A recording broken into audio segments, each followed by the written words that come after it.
дар бинои маҷлиси олӣ мулоқоти хосаи раиси маҷлиси миллии маҷлиси олии ҷумҳурии тоҷикистон, раиси шаҳри Душанбе муҳтарам Рустами Эмомалӣ ва раиси маҷлиси бузурги миллии Туркия муҳтарам Нуман Куртулмуш, ки бо сафари расмӣ дар ҷумҳурии Тоҷикистон қарор дорад, баргузор гардид.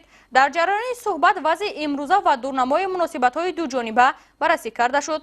ҳамчунин дар бинои маҷлиси олӣ раиси маҷлиси миллии маҷлиси олии ҷумҳурии Тоҷикистон, раиси шаҳри Душанбе муҳтарам Рустами Эмомалӣ бо раиси маҷлиси бузурги миллии Туркия муҳтарам Нуман Куртулмуш дар ҳузури ҳайатҳои парламентӣ дуҷониб мулоқот анҷом доданд.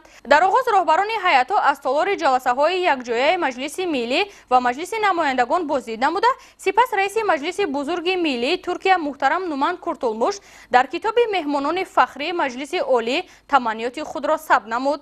дар оғози мулоқот нахуст раиси маҷлиси миллии маҷлиси олии ҷумҳурии Тоҷикистон, раиси шаҳри Душанбе муҳтарам Рустами Эмомалӣ, раиси маҷлиси бузурги миллии Туркия муҳтарам Нуман Куртулмуш ва ҳайати ҳамроҳашро ба Тоҷикистон хайрмақдам гуфтанд.